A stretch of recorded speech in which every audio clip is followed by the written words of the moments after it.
Please join me for the pledge. I pledge allegiance to the flag of the United States of America and to the republic for which it stands, one nation, under God, indivisible, with liberty and justice for all.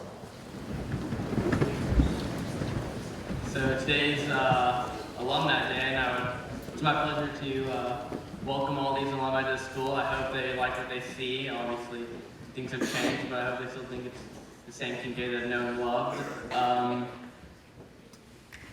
Can't seem to go now. Oh my god. Oh yeah, dodgeball.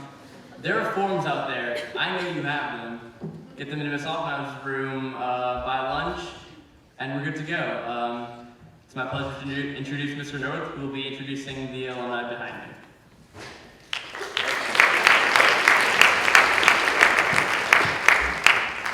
Thank you, Raj, and I want to welcome you as well to this Distinguished Alumni Awards Day. This is a very special assembly. It's an opportunity for Kinkaid to recognize alumni in three categories: Distinguished Young Alumnus, Distinguished Honorary Alumnus, and Distinguished Alumnus. And also to recognize two seniors who have been chosen by the Alumni Association as students who most effectively reflect the values of the school.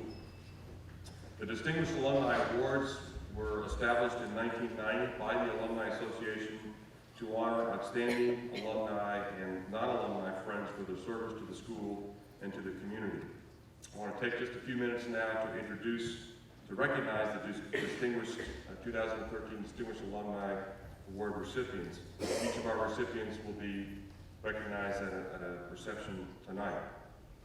First, our honorary distinguished alumnus, and he is well known to you. It's Mr. David Veselka. Mr. Veselka joined the Kinkaid faculty in 1978 as a teacher of 8th grade English and 7th grade history. The following year, he was given the opportunity to begin a photography course in the upper school, and he eagerly accepted it. For 18 years, Mr. Veselka taught both English and photography, and in 1992, he received the Columbia Award for Teaching Excellence for his work in these two areas. In 1995, he became a full-time photography teacher. Kinkaid's photography program has become well known in regional, state, national, and even international photographic exhibitions and competitions. His students are regularly accepted into highly competitive college programs in art and photography, and a number of his former students pursue careers in photo and art-related areas today. In 2009, Mr. Veselka was named Director of Visual Arts at Kinkaid. One of the two founding teachers of Houston Center for Photography Collaboration Program, currently in its 10th year, he later served as chair of the Education Committee on the ACT Board of Directors. In the middle 1990s, Mr. Veselka was among those who advocated for the creation of Kinkaid's backyard, co-chair of the backyard committee for many years.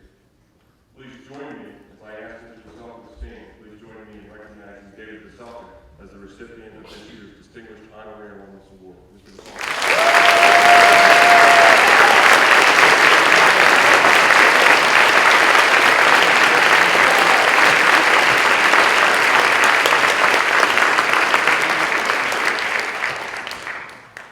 This year's distinguished alumnus is Mr. Robert Moreland from the class of 1983. Mr. Moreland is a producer and screenwriter based in Los Angeles, California. He attended Kinkaid from 1st through 12th grade. Mr. Moreland has degrees from Williams College and UCLA's Graduate School of Theater, Film, and Television, where he was the first recipient of the Lou Wasserman Fellowship for Director. Mr. Moreland's career started in New York, where he was a producer for a pilot that aired nationally on PBS's American Playhouse series. As a screenwriter, he sold or optioned projects to almost every studio, including DreamWorks, Paramount, and MGM UA. For many years, he served as president of production and development for Vanguard Films, where he was part of a small team that developed and sold Shrek to DreamWorks.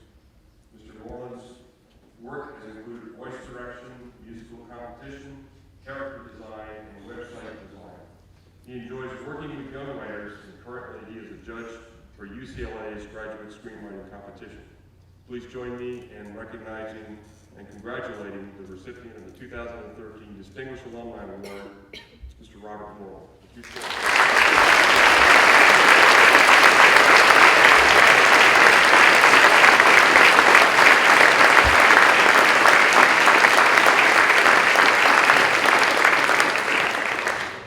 Thank you. The distinguished young alumnus is Mr. Grover Geiselman from the class of 1991. He will be introduced in just a few minutes more formally by his sister, who also is the recipient of this award in 2010. So there's a lot of good DNA in the family. You'll hear more about his accomplishments in just a minute. I now want to introduce Mark Breeding, who is a member of the Alumni Association Board, who is here with us to present the Senior Alumni Awards.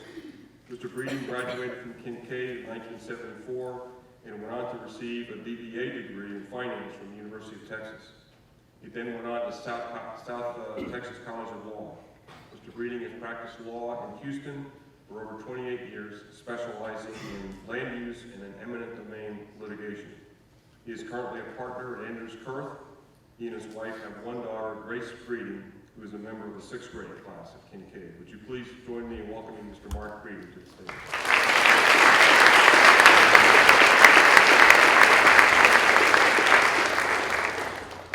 Thank you, Mr. North. It's an honor to have you introduce me one last time in this function. It's an honor to be here on behalf of the Kinkaid Alumni Association with all these distinguished alumnus and to have the opportunity to present this award. Since 1992, for 21 years, the Kinkaid Alumni Association has awarded 2 $500 gifts in cash to outstanding senior boy and senior girl who best represent dedication to Kinkaid through academic, extracurricular, and volunteer activities. I know this sounds a lot like many other awards that you have, but I hope you appreciate that the Alumni Association wants to honor students in these categories who lead, work diligently, and volunteer in extracurricular activities. Each year our job gets harder and harder because the candidates are all so outstanding, and this year was no exception. I would like to thank all the seniors and the faculty for your time and interest in nominating the candidates. And I'm here pleased to represent the Alumni Board in announcing the winners of the class of 2013. Please come forward to accept your award after I call your name and your check and be recognized by your class. The graduating senior girl who will receive this award has been described in the following ways by her nominators. Teachers consider her an empathetic, kind, compassionate young lady. She's known as a natural, yet quiet leader. She entered Kinkaid in the 1st grade. She's a peer mentor leader. She's always taking photos of her classmates as photo and ads editor for the Falcon. She was chair of the Kinkaid Habitat for Humanity House. The 2013 Alumni Association Award for Senior Girl goes to Emily Robinson.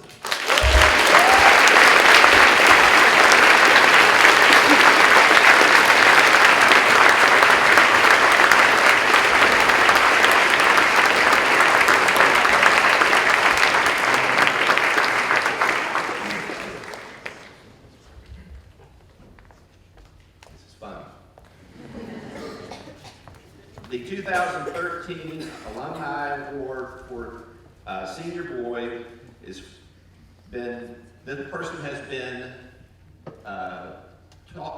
been described in the following ways in his nomination. The teachers consider him to be an absolute joy to teach, tremendous asset to the class. He served as a peer mentor. He's humble, compassionate, and called a true gentleman of the old school. He participated in the Challenger baseball program with handicapped children. He's known in athletics for his work ethic and leadership. Was named All South Zone for football, All SBC and South Zone for baseball. Recognized by the faculty and classmates in the Junior Citizenship Award The 2013 Alumni Association Award for Senior Boy goes to Jimmy Greenwood.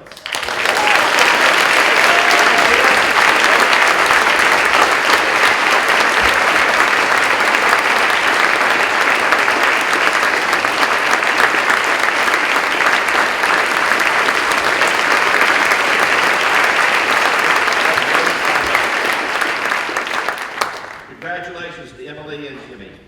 I would also like to take a minute to recognize our senior alumni board representatives, Aziza Ramacula and James Mintz. Please stand to be recognized.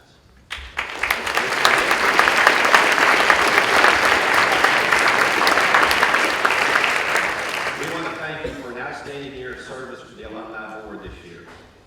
I would now like to hand the program over to Ms. Cullen Geiselman, a member of the Kinkaid's class of 1993, and herself the 2010 recipient of Kinkaid's Distinguished Young Alumnus Award, who will introduce our speaker today, Ms. Geiselman.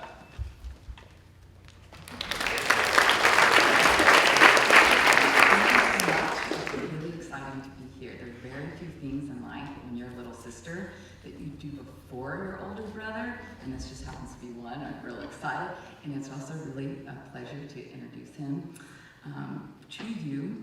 And we went to high school together, so I could tell you a lot of stories, but I'm just going to tell you a few little highlights about Grover's time at Kinkaid, what he did after Kinkaid, so don't be too worried.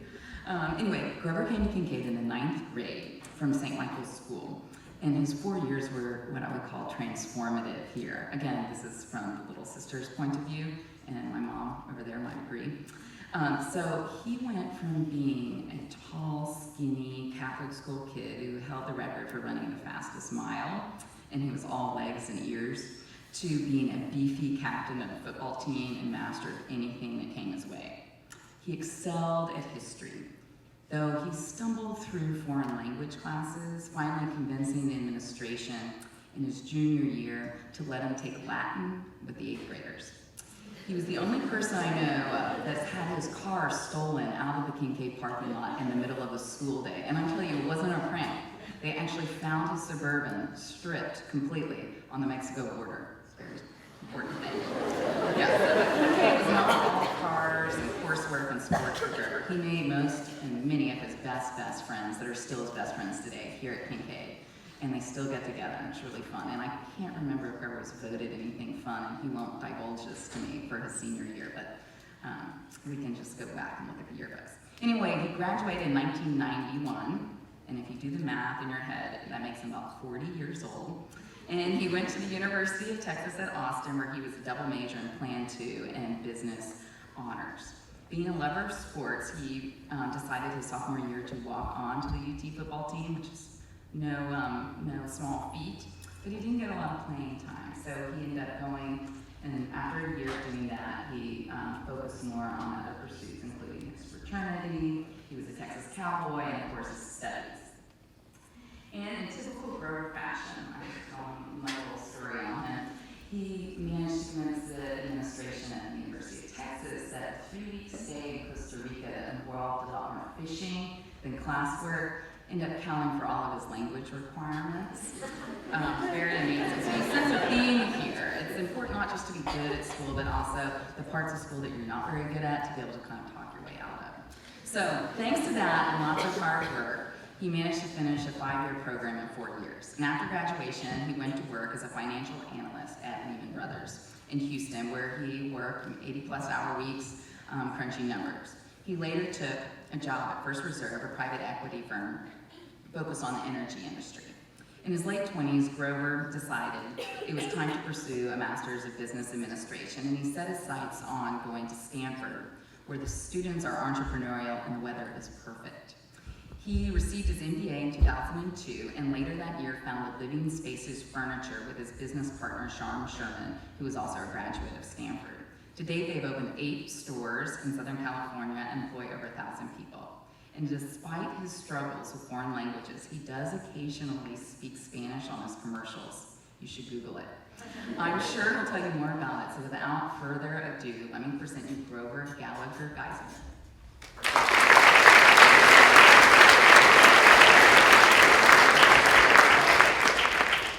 Thank you, Philip.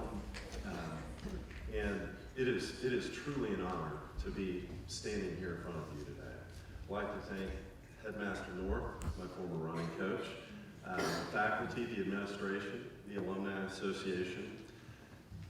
It really does not seem like that long ago that I was sitting in one of those seats. And coming back to Kinkaid today is like coming back home to me, except somebody knocked down your home and built this beautiful campus. It's changed quite a lot since I've been here.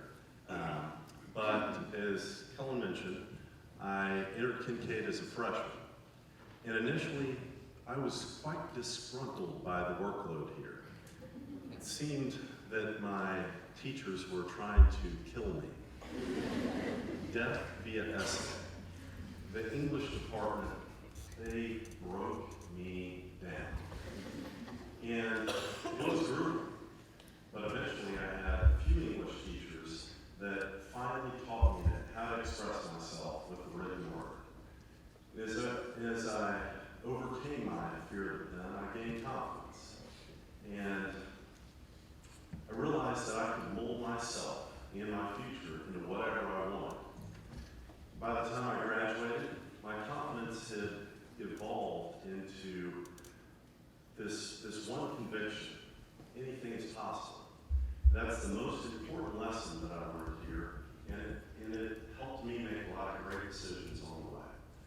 So, if you will indulge me, I'll share a little bit about my journey and how I ended up frolicking in accident pillows. So, after I graduated UT, came back to Houston, I actually came back to live at my parents' house. And I had this white-knuckled grip on my subsidized housing situation. And finally, at the spry age of 26, I decided to get my own place. And where did I go to shop? Gallery Furniture. Between Tidwell and I-45 North, between Tidwell and Parker, where Gallery Furniture really will save you money today. And their salespeople were really nice, and I bought a bedroom set. I made one stop on my way home, and their truck was waiting for me.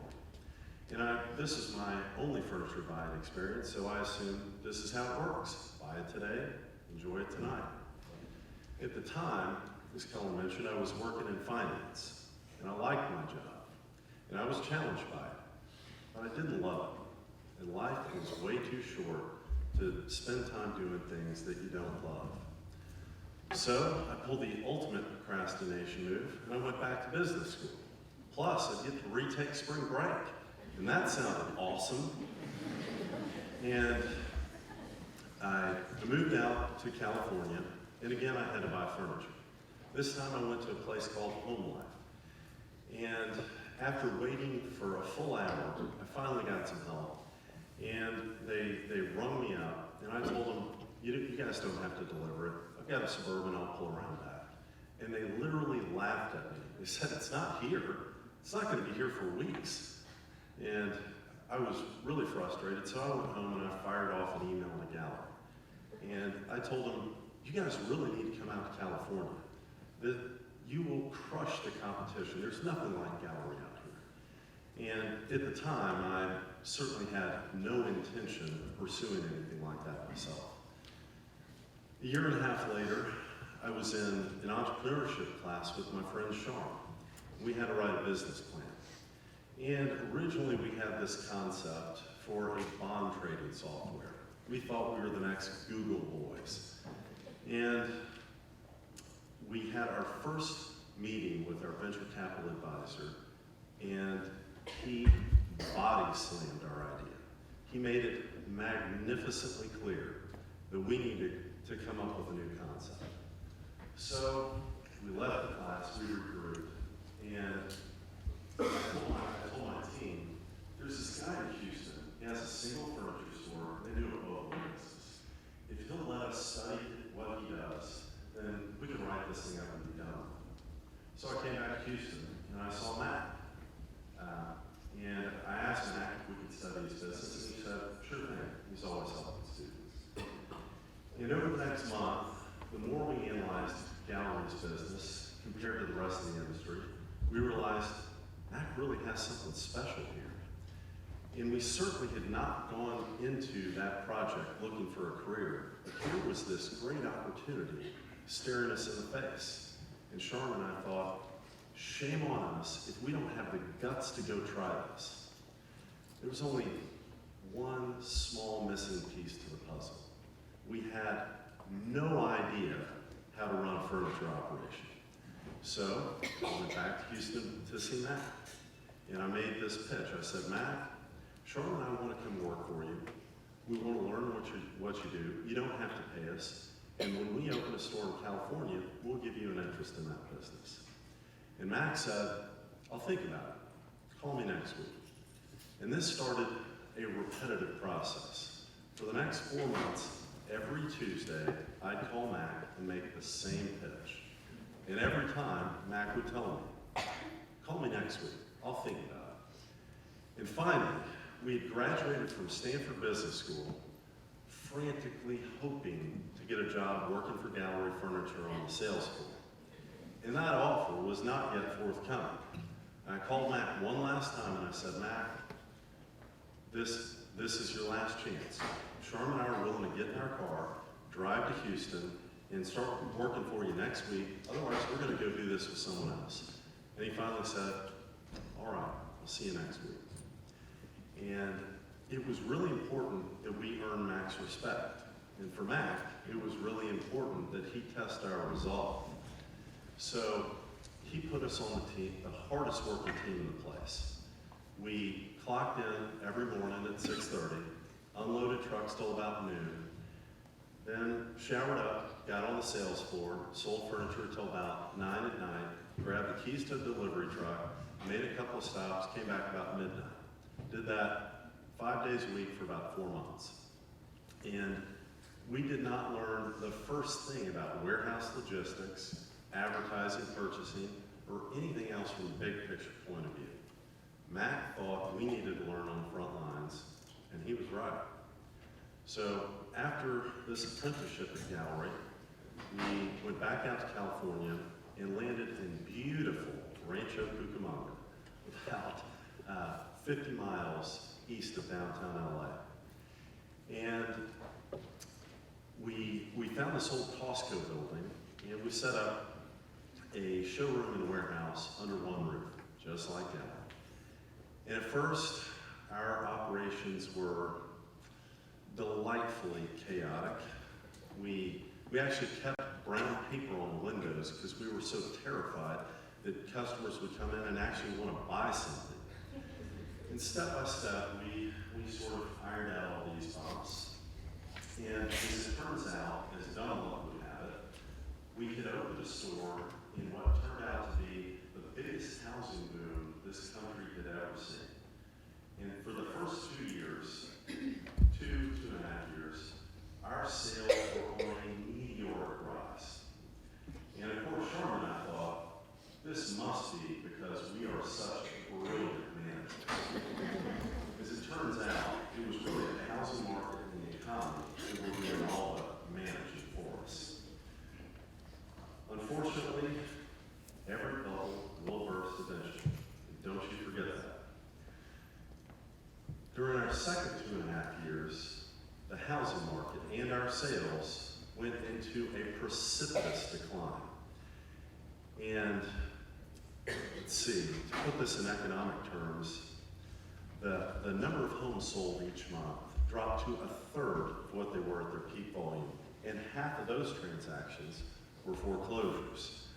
The unemployment rate in LA County jumped up to 13% and got up to 15% out in the suburbs where we opened our first store. To put this in layman's terms, it was a major bummer. But we didn't understand this at the time. This was the best thing that could have ever happened to us. Because in an economic wasteland like that, you either get really good at what you do or you go out of business. And the latter was not an option.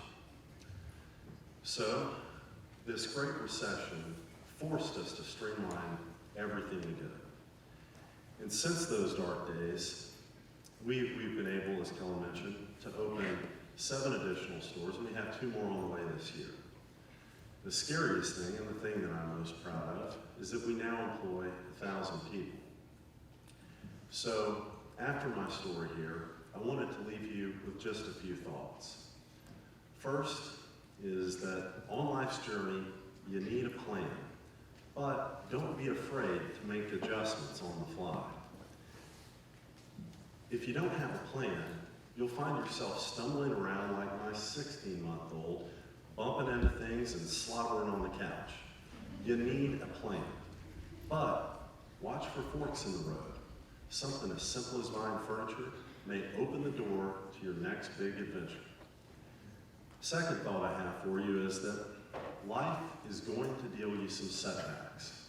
You are going to get knocked down many times. But these experiences are great things. You learn who you are from your failures, not your victories. If you have the will to get back up, dust yourself off, and move on, you're going to be just fine. My last thought is I want you to appreciate how lucky you are to be sitting in those seats. I definitely didn't appreciate it enough when I was here.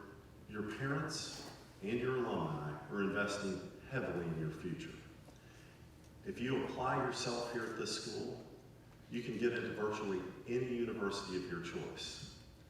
You are starting life with an advantage. It's like having a 50-meter head start in the 100-meter dash. For you, anything is possible. Your parents, your teachers, and your alumni, we're all rooting for you, and we're here to support you. Follow your dreams and make us proud. Thank you.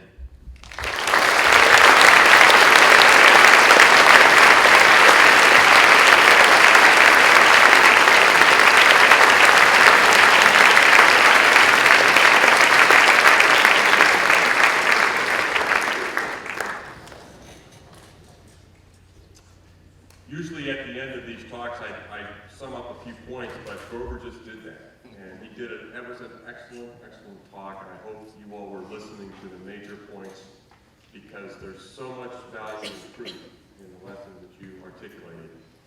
Grover, thank you so much for coming here and sharing your story with these students. This is also a great time for you to understand that you are part of a tradition. You are students at Kinkaid, and seniors in just a few weeks are going to be alumni of Kinkaid.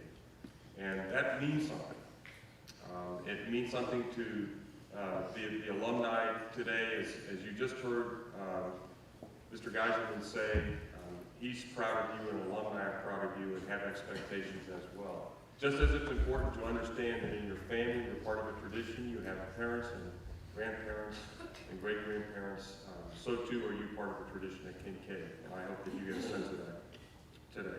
I want to thank and congratulate all of our recipients today. I want to thank the family members who have come to support their family members who are recipients. And as this assembly concludes, would you please join me in once again thanking and congratulating our recipients and also our senior alumni recipients. Would you all stand up and Emily and Dennis?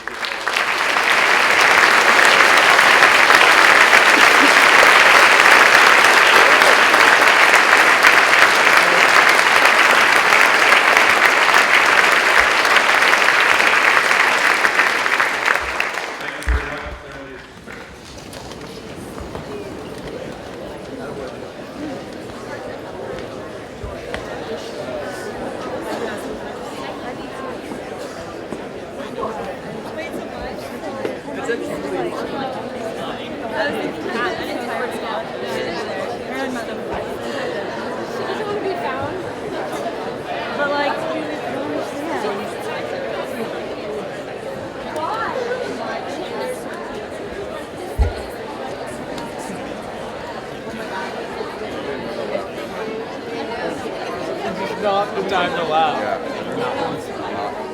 Not one time. Zero time.